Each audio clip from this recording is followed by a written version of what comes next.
Hello there! Today we're going to be talking about word problems. And in particular we're going to be talking about word problems that ask you to write an equation in y equals mx plus b form when the information provided in the problem doesn't really lend itself to doing so. Put a little more clearly, we're going to have to set up an equation to describe the situation, and then we're going to have to solve that equation for one of the variables. Now before we get started, it's going to be important for us to understand the phrase in terms of, because this is going to help us define our variables. Put simply, whatever category comes before in terms of is going to be your y category, and whatever category comes afterwards is going to be your x category. More mathematically, we might call it dependent variable in terms of the independent variable, or y in terms of x. Now, of course, not all situations can be represented by straight-up equations. Sometimes you can have a multitude of solutions, which means we also want to be familiar with some inequality words. Personally, I would argue that most of these words here are going to be pretty intuitive to us. We would understand which symbol to use just by reading the problem. So I won't be reviewing this table in any great detail. But if you feel like you need the review, why don't you go ahead and pause the video, take some notes, and then you can meet us in the first example. Alright, so without further ado, let's take a look. And our first example reads, Margie plans to pack a gift box for each guest at a party she is hosting. In each box she will put fun-sized chocolate bars and scented tea candles. Each chocolate bar has a volume of 1.5 cubic inches. Each candle has a volume of 3.3 cubic inches. If the volume of each box is 15 cubic inches, write an equation describing how many candles Margie can fit into a box in terms of the number of chocolate bars she puts in the box. First, we're going to hunt down that phrase in terms of, because that's going to help us define our variables. The category before in terms of how many candles is going to represent our y category. So y this time is going to represent the number of candles that Margie is going to put in the box. The category following in terms of number of chocolate bars is going to represent our x category. So x this time is going to equal the number of chocolate bars also that Margie puts in the box. Now that we know what we're interested in, we have to somehow unite our categories by putting them together in an equation. We're going to have a tough time trying to put things into y equals mx plus b right away, so why don't we take a look at the information in the problem and see if we can't put it in an order that actually makes sense. Now, perusing through the problem again, we can see that we have this sentence about chocolate bars, each chocolate bar with a volume of 1.5 cubic inches, and we remember that chocolate bars go with x.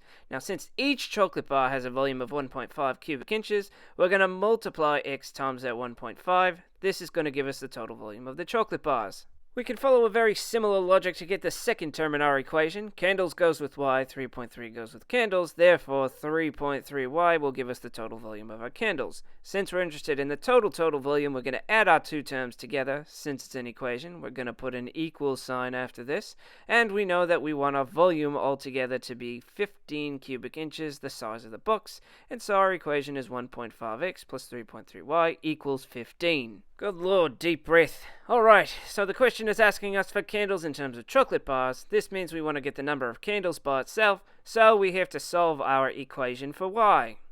That shouldn't be too hard. Start by moving the x term over, so we're going to subtract 1.5x from both sides. Right, now on the left-hand side, the 1.5x and the 1.5x cancel each other out, and since the 15 and the 1.5x are not like terms, we can't combine them, so our right-hand side is going to be 15 minus 1.5x. Remember, the task is to get y by itself, so we have to divide away that 3.3 from everything. This means I'm going to divide both the 15 and the 1.5x by 3.3. That will cancel out on the left-hand side, and we're left with y is equal to whatever the heck these decimals come out to. Or you could just leave them as fractions. That's always possible. By the way, if you ever have a fraction with x in the top and there's no addition or subtraction with that x, you can just drop the x in front of the fraction. This has to do with fraction operations. It's perfectly legal and totally equivalent. Great! Let's look at our next example. The second problem reads, on a certain test, students earn 4 points for every correct multiple choice question and 9 points for every correct open response question. Julius needs at least 50 points to pass this test. Write an inequality describing the number of open response questions he needs to get correct in terms of the number of multiple choice questions he gets correct. Step 1, find in terms of, and then define your variables. Here the category that comes before in terms of is number of open response questions correct. This means that we define our y variable as the open response questions that he gets correct. The category that comes after in terms of is the number of multiple choice questions he gets correct. This means that we're going to define our x variable as the multiple choice questions that he gets correct. Digging back through the problem, we can see that every multiple choice question was worth 4 points apiece. So, if we're trying to figure out how many points he earned for all the multiple choice questions, we will do 4 times x. Similarly, if we're trying to find out the total number of points he earned for open response questions, which are worth 9 points apiece, we're going to do 9 times y. Since we're interested in the total, let's add these two together.